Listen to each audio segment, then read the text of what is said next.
Atenção! Começa agora uma teleaula de Ciências do Ensino Fundamental. Você vai assistir a teleaula de número 39. Bons estudos!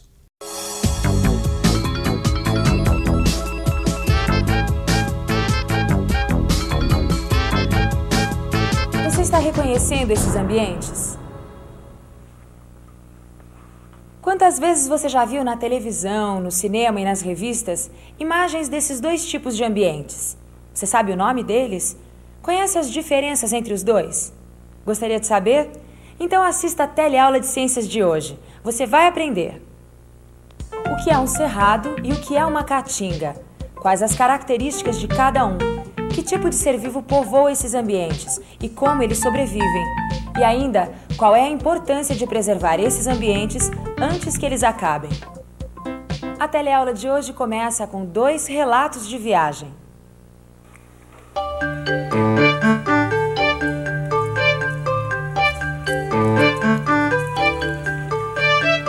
Como vai essa força, Alberto? Há quanto tempo! Que coisa maravilhosa! Pessoal, essa aqui é a Rosângela, que trabalhava aqui antes da Maria.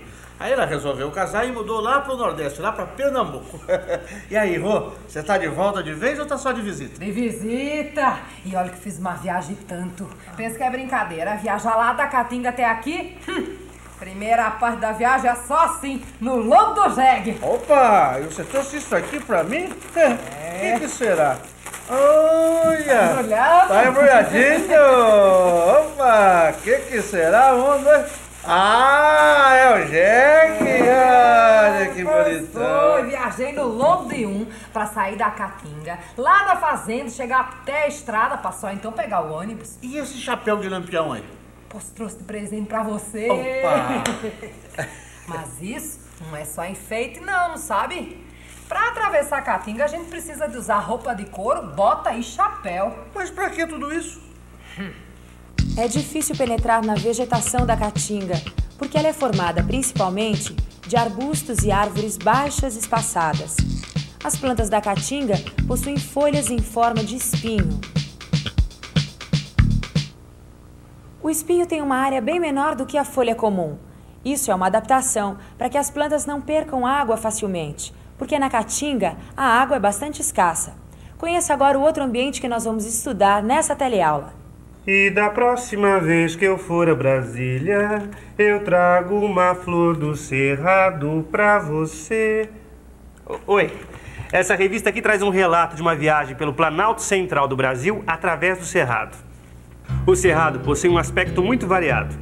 Parte deles são campos contendo só plantas rasteiras, ou campos com plantas rasteiras, arbustos e árvores. E existem regiões com muitas árvores grandes. As plantas do cerrado têm aspecto seco, com galhos tortuosos e cascas grossas. As folhas são muito duras, mas não são espinhosas. Algumas, principalmente quando jovens, possuem pelos. As raízes são profundas. Às vezes, uma parte do caule fica sob a terra modificado.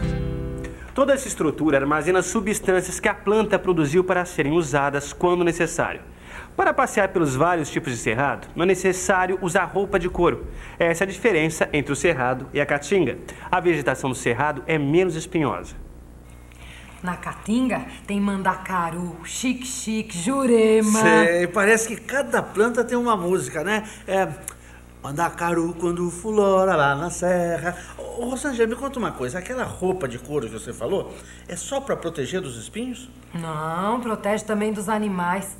Porque a Caatinga, apesar daquele jeitão seco, desolado, tem muita vida. Tem cascavel, lagarto... Tatupeba, sagui do Nordeste, veado catingueiro, aranha, escorpião. A Caatinga também possui aves, como o gavião e o cancã. Todos esses animais possuem adaptações para viver em ambiente seco e quente. O ambiente do cerrado também é seco e quente. E nele a gente encontra animais que não existem em outros lugares. Vamos ver as fotos de alguns deles. Se as árvores e os bichos da Caatinga deram música, os animais do cerrado aparecem muito em livros de histórias folclóricas. Tem o lobo-guará, o tamanduá-bandeira, o tatu-canastra. Até agora você viu que, apesar de o cerrado e a Caatinga terem suas semelhanças, eles possuem plantas e animais diferentes, com diferentes adaptações. Quais seriam as razões dessas diferenças? Oi. Ai, Alberto, que bom que você não fechou. Assim dá tempo de eu comer alguma coisa antes de ir pra minha aula. Ah, tá bom. Ô, Lineu, essa aqui é a Rosângela. Ela trabalhava aqui na lanchonete antes da Maria, viu? Prazer. Muito prazer. Lineu, você é mais bem-vindo aqui do que chuva na Caatinga. Por quê? A gente queria saber a diferença entre a Caatinga e o Cerrado. Bom, Sim, porque eu moro lá na Caatinga e sei que a paisagem é muito seca, que tá cheio de planta com espinho, porque chove muito pouco. E depois o tempo de chuva não é assim ali, marcado na folhinha. na Caatinga não chove com muita regularidade, né? Pois é. E no Cerrado, como é? Bom, o Cerrado ele não sofre tanto com a falta de água como a Caatinga. Lógico que não tem tanta água que nem uma floresta, mas tem a época das chuvas, que vai de outubro até abril, mais ou menos. O resto do ano é mais seco. É justamente nessa época que acontecem as queimadas. Ah, e as queimadas são naturais, Lineu? Algumas, mas a maioria é provocada pelo homem. O que acontece é o seguinte, no Cerrado tem 2 estações do ano, a época das chuvas e a época das secas.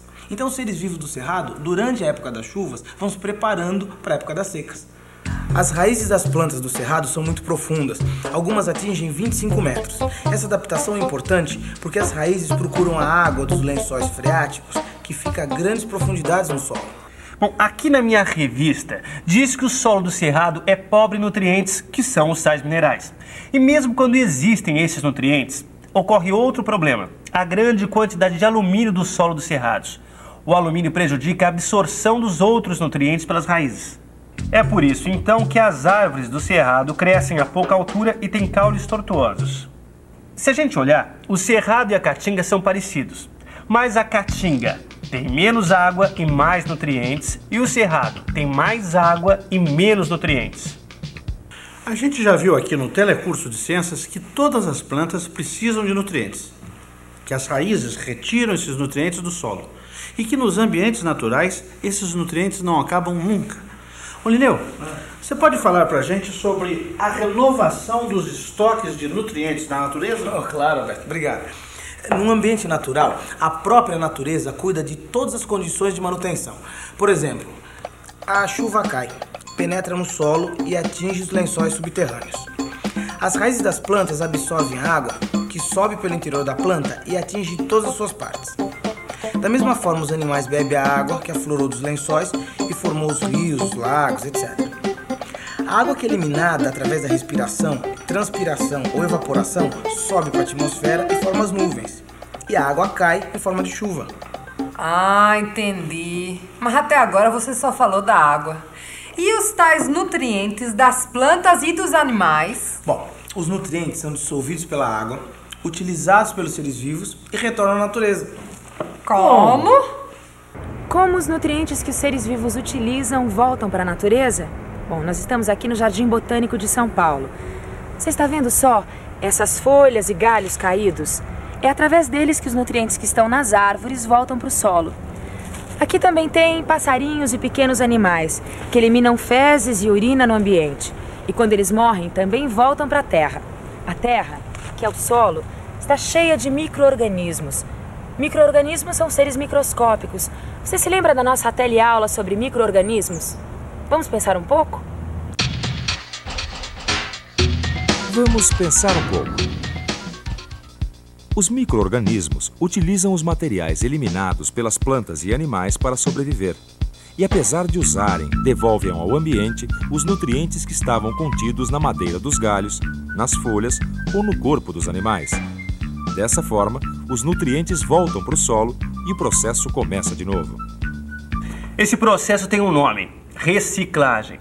A gente ouve a palavra reciclagem por todo lado. É reciclagem de funcionários de empresa, de papel, de lixo, e é tudo a mesma coisa. Reciclar quer dizer colocar no ciclo ou na roda de novo. Aproveitar o mesmo material de uma outra maneira. As raízes das plantas retiram os nutrientes do solo.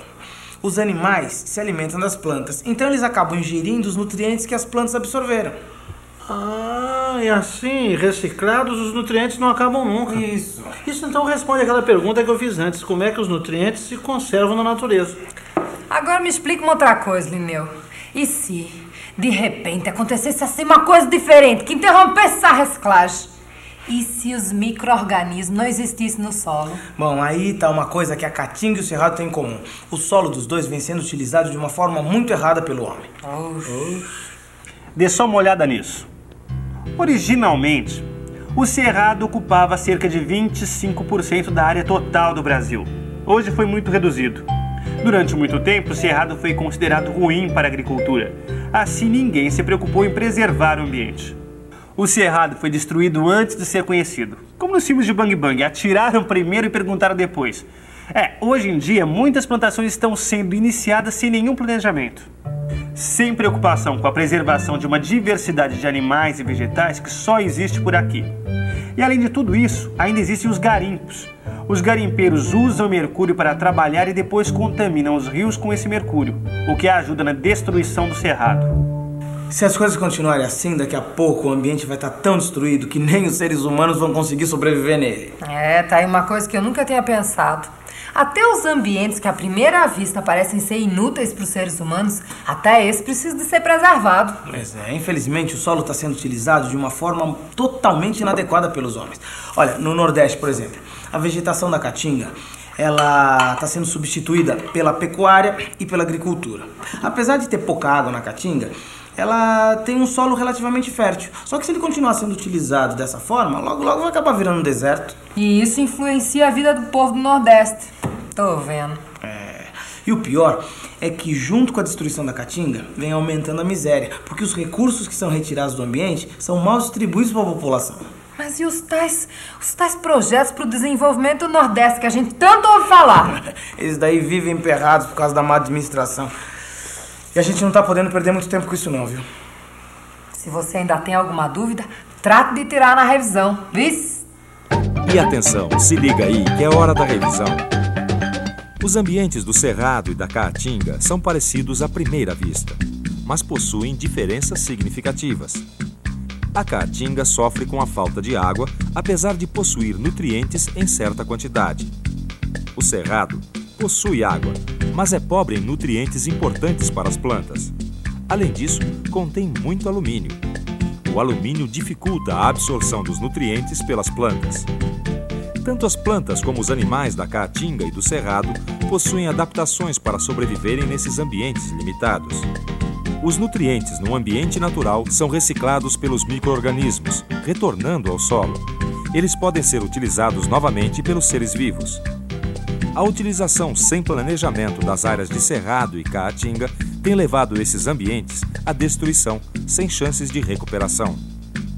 Hoje você viu que mesmo as áreas aparentemente inúteis para plantação, como a caatinga e o cerrado, têm uma diversidade de seres vivos que é muito importante preservar. No seu livro você vai encontrar uma série de sugestões para discutir com seus colegas. Faça isso. Assim você vai estar se preparando para discutir um outro ambiente que também é muito importante para nós seres humanos e que também vem sendo destruído, as florestas. Então até a próxima teleaula de ciências.